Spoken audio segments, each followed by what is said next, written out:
Быстрый старт. Каждый пользователь, впервые зарегистрировавшийся на Help Angel, может получить бонус – деньги, которые можно потратить на поддержку какой-либо благотворительной кампании. Достаточно сделать всего несколько кликов мышкой, и деньги будут направлены людям, которым срочно нужна ваша помощь.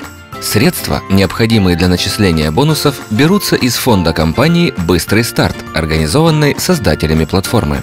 А размер начислений напрямую зависит от того, насколько активно вы поддерживаете данную компанию. Обратите внимание, компания «Быстрый старт» не ограничена во времени, поэтому строить в ней структуру очень выгодно. Зачем вообще нужен бонус? Чтобы у новых пользователей платформы была уникальная возможность делать добро, не доставая из кармана кредитку. Поддержите компанию «Быстрый старт», чтобы каждый новичок мог легко сделать свой первый шаг к благотворительности. И снято!